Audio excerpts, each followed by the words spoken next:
The unexpected inheritance. The vast chamber of the Galactic Council hummed with anticipation. Beings from 100 worlds shifted in their seats, their varied anatomies creating a symphony of rustles, clicks, and whispers. At the center of it all stood Admiral James Harper, the lone human in a sea of alien faces. Harper's weathered features betrayed no emotion, but his heart raced. He'd faced down Xyrelian battle cruisers and negotiated with the notoriously prickly Vexcar. Yet nothing had prepared him for this moment. The death of Emperor Zornphilus of the Cridian Empire had sent shockwaves through the galaxy, and now, inexplicably, Harper found himself at the center of the ensuing political maelstrom. High Counselor Vexlora, her silver skin shimmering under the chamber's lights, raised a tendril to call for silence. "We are gathered here today," she began, her voice resonating through the chamber, "to witness the reading of Emperor Zornphilus's last will and testament." A holographic image of the late emperor flickered to life. Even in death, Zornphilus cut an imposing figure. His 4 arms were crossed regally over his chest, and his bioluminescent eyes seemed to pierce through time itself. To Admiral James Harper of Earth, the Emperor's recorded voice boomed, causing Harper to stiffen. "I bequeath my most precious treasure, my daughter, Princess Xyrelith." The chamber erupted in chaos. Shouts of disbelief and outrage echoed off the vaulted ceiling. Harper stood rooted to the spot, his mind reeling. He'd met the Emperor only once, during a tense negotiation over mining rights in the Orion sector. How could this be happening? High Counselor Vexlora struggled to regain control. "Silence," she commanded, her tendrils whipping through the air. "Let the Emperor speak." The hologram continued, unperturbed by the commotion. "In Admiral Harper, I see the qualities that our empire needs. Adaptability, courage, and a fresh perspective. It is my hope that through this union, our peoples will forge a lasting alliance." As the implications sank in, the outcry grew even louder. Harper caught fragments of conversation around him. "Preposterous. A human cannot rule the Cridian Empire. This must be a joke." The Emperor was known for his twisted sense of humor. "Princess Xyrelith. But she's. Harper's attention snapped to a group of Cridian nobles huddled nearby. Their exoskeletons clicked nervously as they whispered among themselves. "The deformed one. Surely the Emperor wouldn't saddle a human with such a burden. Perhaps it's a kindness. Who else would take her?" Anger flared in Harper's chest. He'd faced prejudice before, but this casual dismissal of both himself and a princess he'd never met struck a nerve. Before he could speak, however, the chamber doors burst open. Princess Xyrelith entered, and Harper's breath caught in his throat. She was nothing like he'd imagined. Where Cridians were known for their delicate insectoid grace, Xyrelith was a force of nature. She stood nearly 8 feet tall, her exoskeleton a patchwork of iridescent colors that seemed to shift and swirl. 4 mismatched eyes swept the room, and her mandibles clicked in clear agitation. The whispers intensified, but Xyrelith paid them no heed. She strode purposefully toward Harper, her gait powerful and slightly uneven. As she approached, Harper noticed the intricate patterns etched into her exoskeleton, a history written in scars and hard-won victories. "Admiral Harper," she said, her voice a surprising melody of harmonics. "I am Xyrelith. It seems we have much to discuss." Harper straightened, meeting her gaze. "Indeed we do, Your Highness. Though I must admit, this is not how I imagined my day would go." A sound emerged from Xyrelith that Harper realized was laughter. "Nor I, Admiral. For years, I've been the Empire's dirty secret. Now, it seems my father has decided to make me everyone's problem." "Not a problem," Harper said firmly, surprising himself with his conviction. "A challenge, perhaps, but in my experience, the greatest challenges often lead to the most rewarding outcomes." Xyrelith's mandibles twitched in what Harper hoped was amusement. "You speak boldly for someone who's just had an empire thrust upon him. And you face this chaos with admirable composure, Your Highness. I think we may work well together." The council chamber had fallen into a stunned silence, all eyes on the unlikely pair. High Counselor Vexlora floated forward, her expression unreadable. "This is unprecedented," she said. "Admiral Harper, do you accept the terms of Emperor Zornfalas's will? Do you understand what this means for you, for Earth, and for the galaxy at large?" Harper looked at Zaralith, saw the years of pain and isolation in her eyes, but also a fierce intelligence and an unbreakable spirit. He thought of Earth, still finding its place in the galactic community. This was madness, surely. And yet, "I accept," Harper said, his voice ringing through the chamber. "I accept the responsibility, the challenge, and the honor of standing beside Princess Zaralith." The uproar that followed was deafening, but Harper barely heard it. He was focused on Zaralith, whose eyes had widened in surprise. "You realize what you're getting into?" she asked, her voice low. "The plots, the dangers, the opportunity to make a difference," Harper finished. "To prove that appearances mean nothing compared to character and ability." "Yes, Your Highness, I think I do." For the first time, Zaralith smiled, a fearsome sight that nonetheless filled Harper with hope. "Very well, Admiral. Let us show the galaxy what a human and a deformed Cridian can do." As the council descended into arguments and frantic discussions, Harper and Zaralith stood side by side, an island of calm in a sea of chaos. The galaxy was changing, ready or not. And at that moment, facing an uncertain future with an unlikely ally at his side, Admiral James Harper felt more alive than he had in years. The adventure was only beginning, adapting to a new reality. The Cridian Imperial Palace loomed before Admiral James Harper, its crystalline spires stretching impossibly high into the violet sky of Cridia Prime. As he stepped out of the shuttle, the planet's heavier gravity tugged at his bones, a constant reminder that he was far from home. Princess Zaralith stood beside him, her iridescent exoskeleton shimmering in the light of the system's twin suns.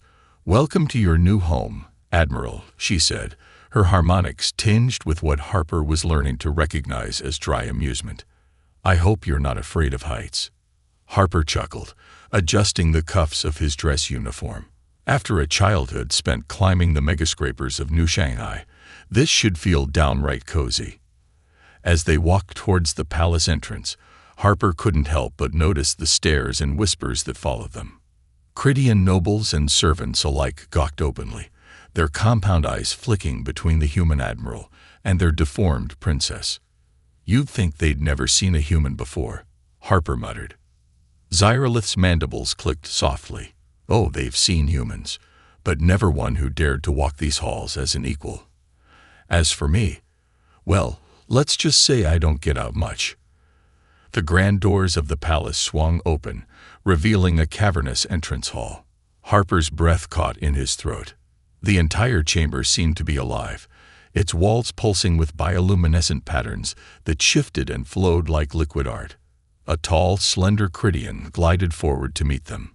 Unlike Zaralith's patchwork coloration, this Cridian's exoskeleton was a uniform, gleaming silver. "Princess Zaralith," he said, his harmonics cold and formal. "Admiral Harper, I am High Chancellor Vextor.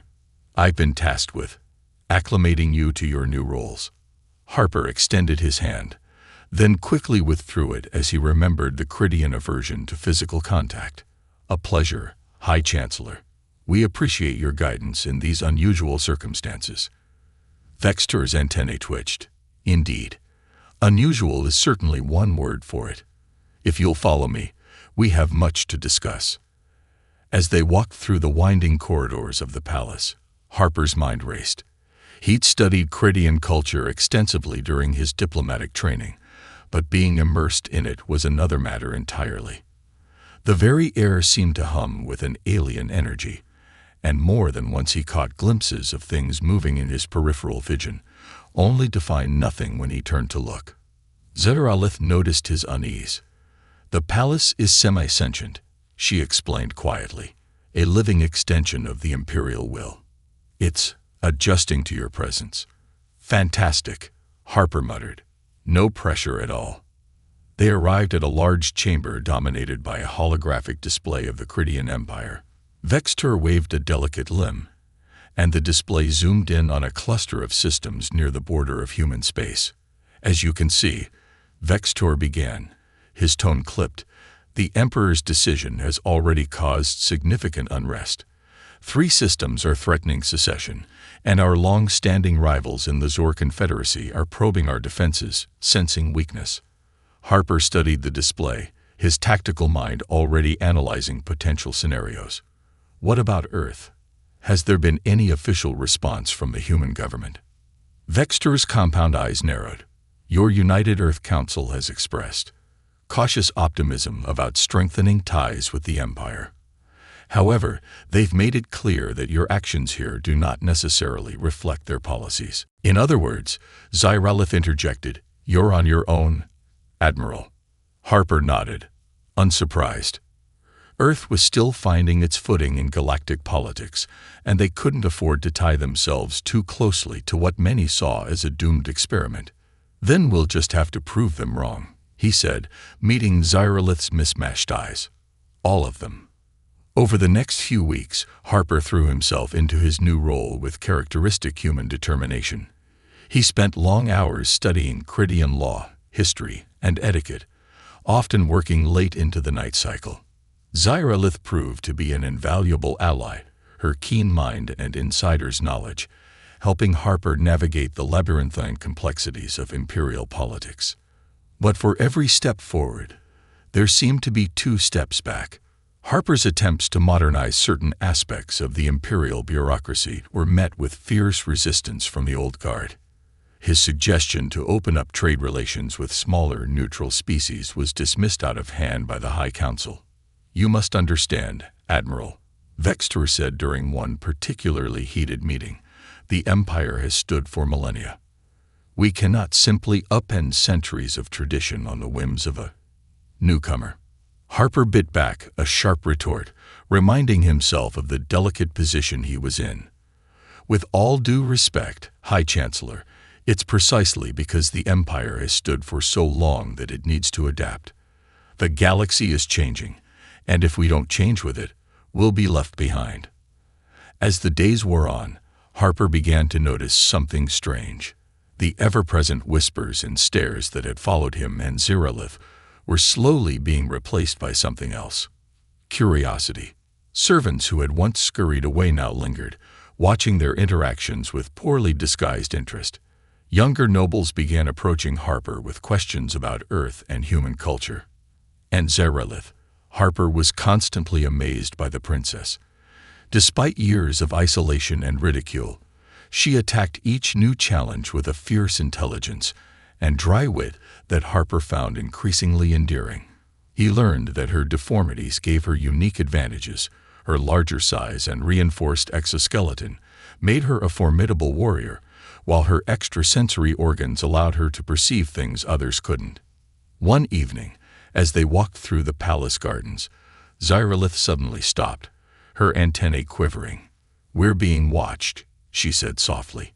Harper tensed, his hand instinctively moving to where his sidearm would have been if he were still in uniform. Assassins. Zyralith's mandibles clicked in amusement. Hardly. Look there, in the luminous ferns. Harper squinted, then saw them. A group of young Cridians, barely out of their larval stage, huddled together and watching them with wide, curious eyes. Well, hello there, Harper said, smiling and giving a small wave. The young Cridians chittered excitedly among themselves. Then one brave soul stepped forward. Is it true? The young Cridian asked, its voice a high-pitched trill. Can humans really regenerate lost limbs? Harper laughed. I'm afraid not. Though our medical technology is pretty advanced, we can't regrow limbs naturally like some species can. But you can breathe underwater, right? Another young voice piped up. Only with special equipment, Harper explained patiently. Though there are some humans who train to hold their breath for very long periods. The questions came rapid fire after that, each more outlandish than the last. Do humans really sleep hanging upside down? Can they shoot laser beams from their eyes? Is it true they can digest rocks? As Harper good-naturedly debunked the wild rumors, he noticed Zeralith watching him, her expression unreadable. When the young Cridians finally scampered off, buzzing with excitement, Harper turned to her. "What? You're good with them," she said softly. "Most adults treat larvals like they're invisible, or worse, like they're pests." Harper shrugged. "Kids are kids, no matter the species. They're the future. If we want to change things, that's where it starts." Zeralith was quiet for a moment, then said, "You continue to surprise me, James Harper." It was the first time she'd used his first name, and Harper felt an unexpected warmth in his chest. "Likewise, Zeralith, every day." As they resumed their walk, a comfortable silence fell between them. But the peace was short-lived. A messenger drone zipped towards them, its carapace glowing with urgency. "Admiral Harper, Princess Zeralith," it buzzed. "Your presence is required in the war room immediately. We've received a transmission from the Zhor Confederacy. They're demanding the immediate abdication of the human usurper and are threatening military action if their demands are not met within the next solar cycle." Harper and Zeralith exchanged a look. The real test was about to begin. "Well," Harper said, squaring his shoulders, "shall we go disappoint some warmongering aliens, Your Highness?" Zeralith's mandibles spread in what Harper now recognized as a fierce grin. "I thought you'd never ask, Admiral." As they hurried towards the war room, Harper's mind was already racing with potential strategies. He'd faced impossible odds before, but this was a whole new level. Yet as he glanced at Zeralith striding confidently beside him, he felt a surge of determination. They were an unlikely pair, thrown together by fate and a dead emperor's unconventional will. But together, just maybe, they could forge a future that neither of their species had ever dreamed possible. The Zhor Confederacy was about to learn a valuable lesson. Never underestimate a human with his back against the wall, especially when he has a Cridian princess by his side. Threats from within and without. The war room of the Cridian Imperial Palace was a hive of nervous energy. Holographic displays flickered with real-time data from across the empire, while the chittering of worried officials filled the air. At the center of it all stood Admiral James Harper and Princess Zeralith, their faces illuminated by the pulsing red glow of a priority transmission. The holographic visage of Zhorkax, Supreme Commander of the Zhor Confederacy, loomed large before them.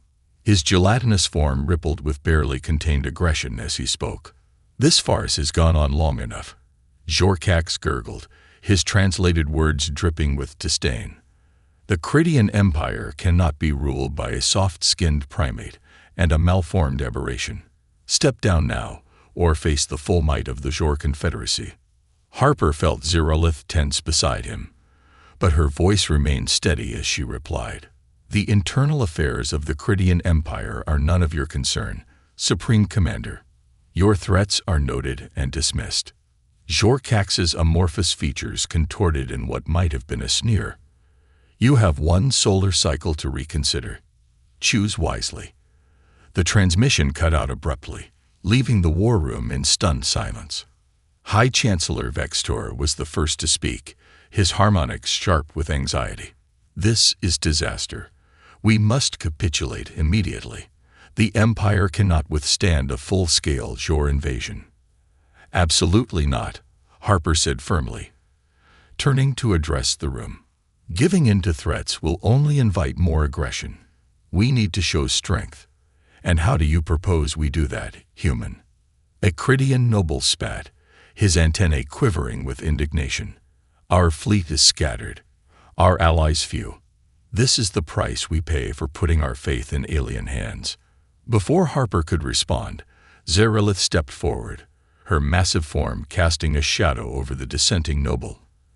"Enough," she said, her harmonics resonating with an authority that silenced the room. "Admiral Harper is right. We will not bow to the Zhor or anyone else. It's time the Empire remembered its strength." Harper nodded gratefully to Zeralith, then turned back to the strategic displays. The Zhor are betting on a quick victory through intimidation. They're not prepared for a prolonged conflict.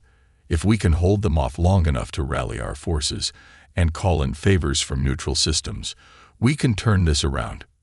For the next several hours, Harper and Zeralith worked tirelessly, crafting a strategy that played to the Empire's strengths while exploiting the Zhor's weaknesses. Harper's experience with human naval tactics brought fresh perspectives, while Zeralith's deep knowledge of Imperial resources proved invaluable. As the war room slowly emptied, leaving just the two of them surrounded by glowing tactical displays, Zeralith turned to Harper with a mix of admiration and curiosity in her compound eyes. "You continue to surprise me, James," she said softly. "Most beings would have crumbled under such pressure, yet you thrive on it." Harper gave a wry smile. "Let's just say it's not my first rodeo. Not my first crisis," he amended, seeing Zeralith's confusion at the Earth idiom. "But I couldn't have done it without you. We make a good team." Something flickered in Zeralith's eyes, a warmth that made Harper's breath catch. But before either could speak further, an urgent alert blared through the room. "Proximity warning," an automated voice announced. "Unknown energy signature detected within the palace perimeter." Harper and Zeralith exchanged a quick glance before springing into action. They raced through the winding corridors of the palace, the living walls pulsing with agitation around them. As they rounded a corner near the Imperial quarters, they came face to face with the source of the alert. Three shimmering, translucent figures stood before them, their forms flickering like heat mirages. Harper recognized them immediately from his tactical briefings. Zhor assassins, their chameleonic bodies adapted for infiltration. "James, watch out," Zeralith cried, shoving Harper aside as one of the assassins lunged forward, a vibroblade materializing in its gelatinous grip. The blade struck Zeralith's reinforced exoskeleton with a shower of sparks, leaving barely a scratch. She retaliated with a powerful swing of her arm, sending the assassin flying into a wall where it splattered like a water balloon before quickly reforming. Harper rolled to his feet, cursing his lack of weaponry. But years of combat training kicked in, and he improvised. Grabbing a decorative staff from a nearby alcove, he engaged the second assassin, using the staff to parry its attacks while looking for an opening. Zeralith, meanwhile, was a whirlwind of controlled fury. Her larger size and reinforced carapace, once seen as deformities, now made her a formidable opponent against the gelatinous Zhor. She fought with a grace that belied her bulk, each movement precise and devastating. As Harper fended off his opponent, he caught glimpses of the third assassin, attempting to flank them. "Zyra, on your six," he called out, falling easily into battlefield communication.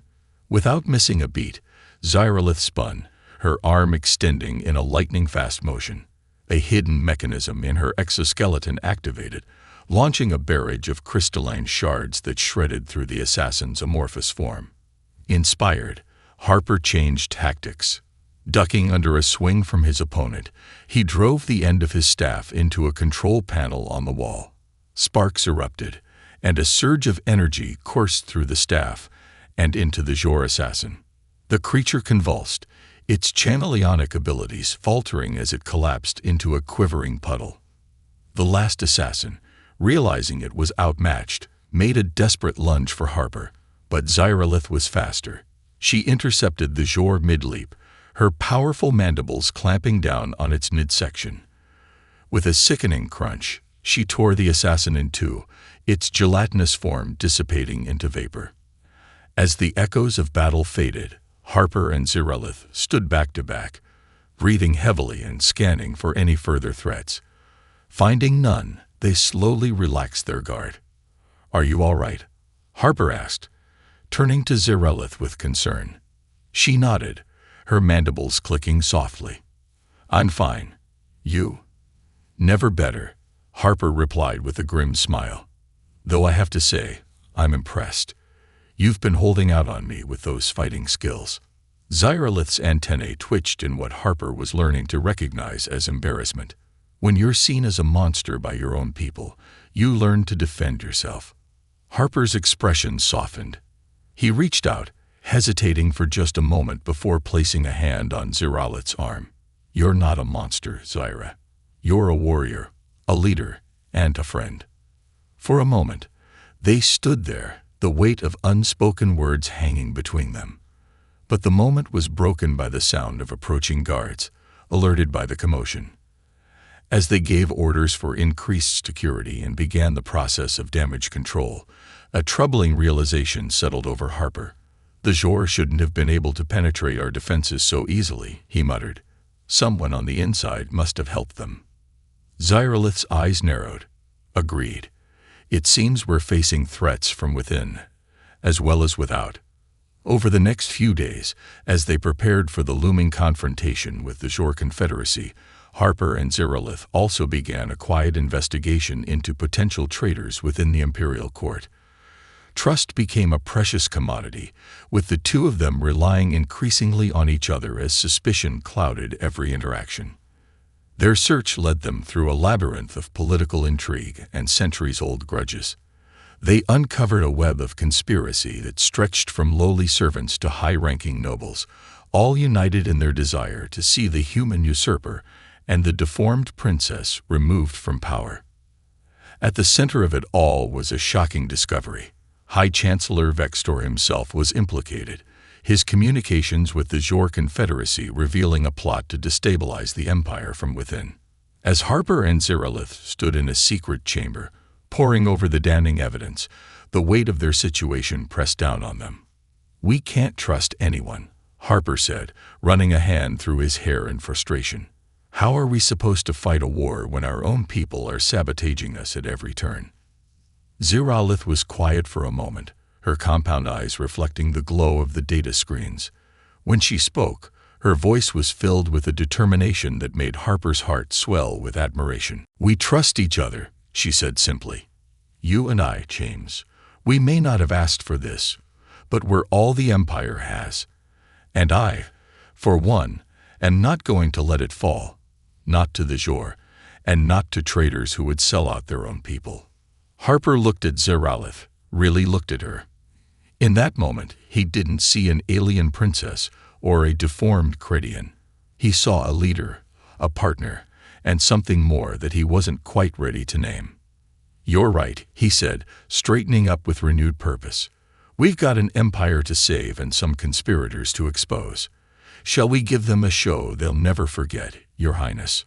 Zyralith's mandibles spread in that fierce grin that Harper had come to cherish. "I thought you'd never ask, Admiral." As they left the chamber, plans already forming between them, Harper felt a surge of optimism despite the odds stacked against them. They were an unlikely pair, thrust into an impossible situation. But together, they were becoming something greater than either could have imagined. The Zhor Confederacy was massing at the borders. Traitors lurked in every shadow. The fate of an empire hung in the balance. But for the first time since this wild adventure began, Admiral James Harper felt truly confident. After all, he had a Credian princess by his side, and he was beginning to think that together they could take on the entire galaxy if they had to. Rising to the challenge, the Imperial War Room thrummed with tension as Admiral James Harper and Princess Zeralith stood before the assembled Credian High Command. The holographic displays showed the encroaching Zhor fleet, a sea of red dots slowly consuming the blue of Credian space. "We are out of time," High Chancellor Vextor said, his silver carapace gleaming under the harsh lights. "The Zhor will be within striking distance of our core worlds within 48 standard hours. We must sue for peace while we still can." Harper exchanged a quick glance with Zeralith. They had agreed to keep their knowledge of Vextor's treachery secret for now, needing to play their hand carefully. "Peace is not an option," Harper said, his voice firm. "The Zhor smell blood in the water. Any show of weakness now will only embolden them further." Zeralith stepped forward, her imposing form casting a shadow over the tactical display. "We have a plan," she announced, her harmonics resonating with authority. one that will not only repel the Zhor but strengthen the Empire in the process. A murmur of surprise rippled through the assembled officials. It was rare for the deformed princess to take such a prominent role in military matters. "With all due respect, Your Highness," a grizzled Cridian admiral chittered, "what could you and this human possibly know of imperial military strategy?" Harper bit back a sharp retort, reminding himself of the delicate political balance they were trying to maintain. Instead, he calmly activated a series of complex holographic projections. "What we know," he said, "is that the Empire's strength has always been in its diversity. You've conquered and assimilated dozens of species over the millennia, but you've never fully utilized their unique abilities." The projection showed various alien races that made up the Empire: the crystalline Luminae, the gaseous Nebulans, the hive-minded Exarix, and more. Each of these species has incredible natural abilities that, when combined, could create an unbeatable defense, Zyralith continued, seamlessly picking up Harper's thread. The Luminae can refract energy weapons, the Nebulans can obscure entire star systems, and that Exarix can coordinate complex maneuvers with unparalleled efficiency. Harper nodded, expanding the tactical display. "We propose creating specialized task forces, combining these abilities in ways the Zhor could never anticipate. It's time for the Empire to remember what made it great in the first place: unity in diversity." The war room erupted in a cacophony of clicking mandibles and thrumming wings as the Cridian officials debated amongst themselves. Harper and Zyralith stood firm, weathering the storm of questions and criticisms that followed. Finally, the grizzled admiral who had spoken earlier stepped forward. "It's unorthodox," he admitted, his antennae twitching thoughtfully. "But it just might work. You have my support, Admiral. And yours, Princess." One by one, the other officials fell in line. Even Vextor, though his eyes glittered with barely concealed malice, was forced to acquiesce to the majority. As the meeting adjourned and plans were set in motion, Harper and Zyralith slipped away to a private chamber. The moment the door sealed behind them, Zyralith's composure cracked, and she let out a trill of relieved laughter. "I can't believe that worked," she said, her normally intimidating features softening with genuine mirth. "You should have seen Vextor's face when the others started agreeing with us." Harper grinned, allowing himself a moment of celebration. "We're not out of the woods yet, but it's a start. Now comes the hard part, making it all work before the Zhor arrive." The next 48 hours were a whirlwind of activity. Harper and Zyralith worked tirelessly, coordinating with military leaders, diplomats, and representatives from the various species that made up the Empire. It was a monumental task, bridging cultural divides and overcoming centuries of ingrained prejudices. But as Harper watched Zyralith masterfully navigate the complex web of imperial politics, he felt a swell of pride in something deeper, something he wasn't quite ready to name. Her intelligence, her strength, her ability to connect with beings so different from herself. All of it left him in awe. For her part, Zyralith found herself constantly amazed by Harper's adaptability and quick thinking. His human perspective brought fresh ideas to age-old problems, and his unwavering belief in their cause inspired those around him. As the deadline approached, their Ragdig fleet began to take shape. Luminae crystal ships formed the vanguard, their faceted hulls gleaming in the starlight. Nebulon cloud vessels drifted in strategic formations, ready to create vast sensor jamming fields. At the heart of it all, a Exarix hive ship pulsed with psychic energy, ready to coordinate the disparate forces into a single unified entity. With mere hours to spare, Harper and Zyralith stood on the bridge of the Imperial flagship, watching as the last pieces fell into place. The view screen showed the approaching Zhor Armada, a vast swarm of bioships that blotted out the stars. "Incoming transmission from the Zhor fleet," a communications officer announced. Harper nodded to Zyralith. "Let's give them one last chance to back down." The sneering face of Supreme Commander Zhorkax filled the screen, his gelatinous features contorted with smug confidence. "Your time is up, little mammals. Surrender now, and perhaps we'll allow your species to survive as our pets." Zeralith stepped forward, her voice clear and unwavering. "We reject your offer, Jorkax. The Cridian Empire stands united against your aggression." Jorkax's laughter was like bubbles in thick syrup. "United? Don't make me laugh. Your empire is a fractured mess, led by a deformed insect and a soft-skinned ape. What could you possibly—" His words cut off abruptly as he finally seemed to notice the assembled fleet before him. His amorphous eyes widened in genuine surprise. Harper allowed himself a small, satisfied smile. "As the princess said, we stand united. This is your final warning. Withdraw now, or face the consequences." For a moment, uncertainty flickered across Jorkax's features. But then his arrogance reasserted itself. Parlor tricks and empty threats. The Jor Confederacy fears no one. All ships, attack. As the transmission cut off, Harper turned to Zeralith. In that moment, no words were needed. They had planned for this, prepared for this. With a shared nod of determination, they began issuing orders. The battle that followed would be remembered for generations as one of the most unconventional and decisive victories in galactic history. The Luminae crystal ships refracted the Jor's energy weapons, turning their own firepower against them. The Nebulon cloud vessels created vast, swirling fields of sensor-jamming gas, leaving the Jor fleet blind and disoriented. And at the heart of it all, the Xyrix hive ship coordinated every movement with algorithmic precision, guided by the overarching strategies developed by Harper and Zeralith. It was a symphony of chaos to the Jor, but a perfectly orchestrated dance to the Imperial forces. Hour after hour, the battle raged. Harper and Zeralith worked in perfect tandem, anticipating each other's thoughts and covering each other's blind spots. When a Jor flanking maneuver threatened to break through their lines, it was Zeralith's quick thinking that plugged the gap. When their own forces began to tire, it was Harper's inspiring words that rallied them for one final push.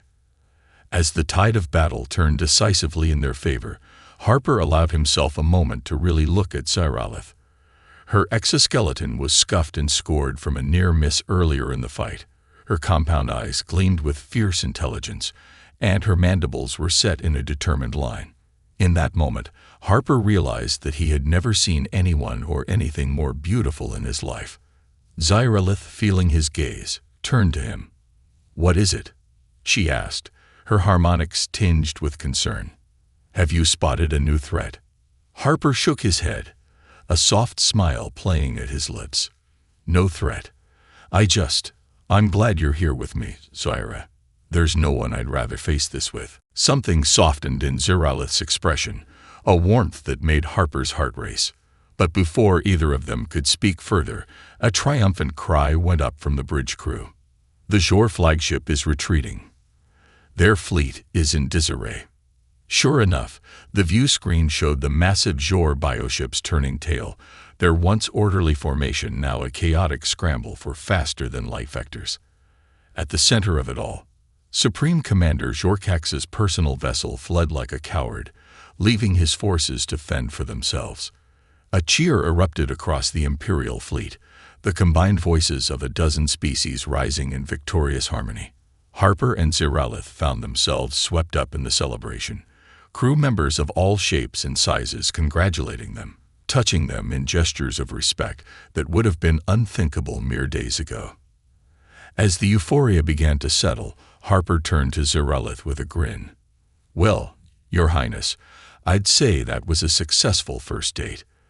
Though I hope you don't expect me to top giant space battles every time we go out." Zeralith's mandibles clicked in surprised laughter. "Oh, I don't know, Admiral.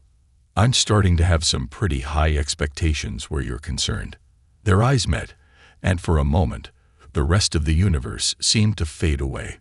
But then reality reasserted itself as High Chancellor Vextor approached, his silver carapace practically vibrating with barely concealed rage. "A most unexpected victory," Vextor said, his harmonics strained. "The Empire owes you both a great debt." Harper and Zeralith exchanged a knowing look. They had won the battle, But the war was far from over. Vexter and his conspirators were still a threat, one they would need to deal with soon. But for now, they had given the Empire hope. They had shown what was possible when artificial boundaries were cast aside and true unity was embraced. It was a start, a foundation upon which they could build a better future. As the Imperial flagship set a course for home, Harper felt Zeralith's hand slip into his. He gave it a gentle squeeze, marveling at how natural it felt despite their physiological differences. They had faced down an alien armada and reshaped an empire in the process. Whatever challenges lay ahead, Harper knew that together they could face anything the universe threw at them. The adventure, it seemed, was only just beginning. A new era begins. The Cridian Imperial Palace was alive with celebration. The grand halls echoed with the chittering, humming, and various vocalizations of a dozen different species, all united in victory.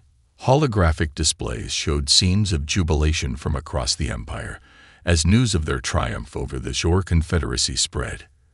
At the center of it all stood Admiral James Harper and Princess Zeralith, the unlikely pair who had led the empire to its most significant victory in generations. They moved through the crowd, accepting congratulations and forging new alliances with the representatives of the many races that now looked to them with newfound respect. But beneath the veneer of celebration, tension simmered. Harper and Zeralith exchanged subtle glances, a silent communication honed over their time together. They knew the real battle was yet to come. As the night wore on, they made their way to a secluded balcony overlooking the bioluminescent gardens of the palace. The air was thick with the sweet scent of alien flora, and the twin moons of Cridia Prime cast everything in an ethereal glow. "It's almost time," Zeralith said softly, her compound eyes reflecting the shimmer of the gardens below. "Vexter will make his move soon. He knows his window of opportunity is closing."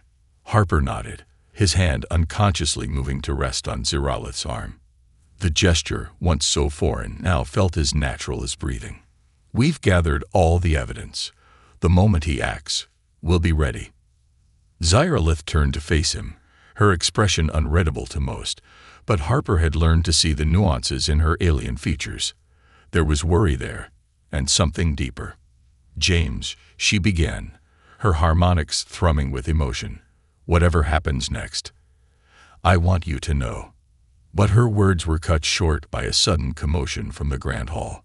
The sounds of celebration turned to cries of alarm and the harsh buzz of energy weapons. Harper and Zeralith sprung into action, years of training and their recent battles making them move as one. They burst back into the hall to find chaos. High Chancellor Vextor stood atop a raised platform, surrounded by a cadre of armed guards. His silver carapace gleamed menacingly in the harsh light of the energy barriers his forces had erected. "People of the Empire," Vextor's voice boomed, amplified by some hidden technology. "You have been deceived. This human and this aberration have led us to the brink of destruction. They must be removed for the good of us all." Murmurs of confusion and anger rippled through the crowd. Some of the gathered aliens began to back away, while others looked to Harper and Zeralith with uncertainty. Harper stepped forward, his voice clear and unwavering. "The only deception here is Vextor's. We have proof of his collaboration with the Zhor, his attempts to undermine the Empire from within." Zeralith moved to Harper's side, her imposing form a stark contrast to his human frame. Yet they stood as equals. "We call for an immediate vote of no confidence in the High Chancellor, and a full imperial inquiry into his actions." Vextor's compound eyes narrowed. "Baseless accusations. Guards, seize them." But as the guards moved to comply, something unexpected happened. The crystalline form of a Lumini diplomat shimmered into existence between Harper and the approaching guards, refracting their energy weapons harmlessly away. A Nebulon representative swirled into a defensive fog, obscuring Harper and Zeralith from view. One by one, representatives of the Empire's various species moved to stand with the unlikely pair. The Exarch's hive mind pulsed, sending a wave of calming psychic energy through the room. The chitinous cluctar formed a living barrier, their armored carapaces gleaming. Vextor's mandibles clicked in fury. What is the meaning of this? I am the High Chancellor. I command you to. You command nothing. A new voice rang out. The crowd parted to reveal Grand Arbiter HFY, the Empire's highest judicial authority. The ancient Chrydian's exoskeleton was etched with the laws and histories of countless worlds. We have reviewed the evidence presented by Admiral Harper and Princess Zeralith. HFY continued, his harmonics resonating with the weight of his office. High Chancellor Vextor, you are hereby stripped of your rank and authority, pending a full trial for treason against the Empire. Vextor's eyes darted wildly, searching for an escape, but he found himself surrounded not just by guards, but by a united front of the very races he had sought to keep divided. As Vextor was led away in restraints, the Grand Hall erupted in a cacophony of voices. Questions, accusations, and declarations of loyalty filled the air. Harper turned to Zeralith, a mix of relief and determination in his eyes. Well, that's one crisis averted. But I have a feeling our work is just beginning. Zeralith's mandibles clicked in what Harper now recognized as a smile. Indeed. But for once, I'm looking forward to it. Over the next few weeks, the Chrydian Empire underwent a transformation unlike any in its long history. With Vextor's conspiracy exposed, centuries of ingrained prejudices and separatist policies began to crumble. Harper and Zeralith worked tirelessly, reshaping the imperial government into a true representative democracy. Each species was given a voice in the newly formed Galactic Council, with decisions made by consensus rather than imperial decree. The changes weren't without challenges. Centuries of mistrust and cultural differences didn't disappear overnight. But with each passing day, the beings of the Empire found more common ground than differences. Through it all, Harper and Zeralith's relationship deepened. What had begun as an unlikely partnership forged in crisis blossomed into something neither had dared to imagine. Their physiological differences, once seen as an insurmountable barrier, became a source of fascination and tender exploration. One evening, as they stood on the same balcony where they had almost confessed their feelings before Vextor's coup, Zeralith turned to Harper with a look of vulnerability that still surprised him. "James," she said softly, "I've been thinking about the future. About us. I know this isn't conventional, even by the new standards we've set. But..." Harper gently took one of her hands in his, marveling at how natural it felt now. "Zera, nothing about us has ever been conventional. It's what I love about you. About us." Zeralith's compound eyes widened at the admission. "You love me?" Harper smiled, reaching up to gently caress the side of her face. "More than I ever thought possible. You're brilliant, strong, compassionate. You've changed not just the Empire, but me. I can't imagine facing the future without you by my side." Zeralith leaned into his touch, her exoskeleton warming beneath his hand. "Nor can I," she admitted. "You've shown me a way of seeing the universe I never knew existed. You've accepted me, all of me, when my own people couldn't. I love you, James Harper, in ways I don't have words for in any language." As they embraced, their physiological differences melting away in the face of their shared emotion, fireworks burst in the sky above the palace. The Empire was celebrating the ratification of its new constitution, a document that enshrined equality and cooperation as its highest ideals. In the days that followed, news of Harper and Zeralith's relationship spread across the Empire and beyond. To some, it was a scandal. To others, a curiosity. But to many, it became a symbol of the new era they were entering, one where artificial boundaries of species and appearance meant nothing in the face of genuine connection. The Jor Confederacy, still reeling from their defeat, watched the Chrydian Empire's transformation with growing unease. Their own people, inspired by the stories of unity and acceptance spreading from their former enemies, began to question their leaders' warmongering ways. Other galactic powers took notice as well. The United Earth Council, which had initially distanced itself from Harper's actions, now sought closer ties with the reformed empire. Trade routes opened, cultural exchanges flourished, and a new era of interstellar cooperation began to take root. 1 year after the defeat of the Jor and the exposure of Vextor's plot, Harper and Zeralith stood before a gathered assembly of representatives from across the empire and beyond. No longer just an admiral and a princess, they had become symbols of a new way forward. A year ago, Harper began, his voice carrying across the assembly hall. I stood before you as an outsider, thrust into a role I never expected. I was seen as a liability, a weakness in the Empire's armor. Zeralith stepped forward, her voice harmonizing with Harper's in a way that still sent shivers through the audience. And I was seen as a shame, a deformity to be hidden away. We were the punchline of a cosmic joke, the ugly princess and the alien usurper. But look at us now, Harper continued, gesturing to the diverse assembly before them. Look at all of you. We've proven that our differences are not weaknesses, but strengths. That unity doesn't mean uniformity. We face challenges still, Zeralith added. Old prejudices die hard, and there are those who would see us return to the old ways. But together, there is nothing we cannot overcome. As Harper and Zeralith's hands intertwined, a cheer rose from the assembled representatives. It was a sound unlike any heard before in the halls of power, the combined voices of a dozen species, each unique, yet harmonizing in a symphony of unity. In that moment, as Harper looked out over the sea of faces, insectoid, crystalline, gaseous, mammalian, and more, he felt a profound sense of hope. The path forward wouldn't be easy, but it would be worthwhile. He turned to Zeralith, seeing in her compound eyes the same emotion reflected back at him.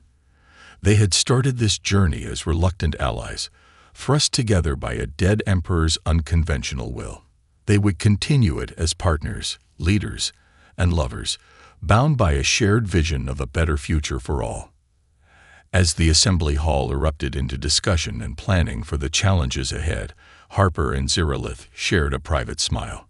The galaxy was changing, and they were at the heart of it all. The adventure, it seemed, was only just beginning.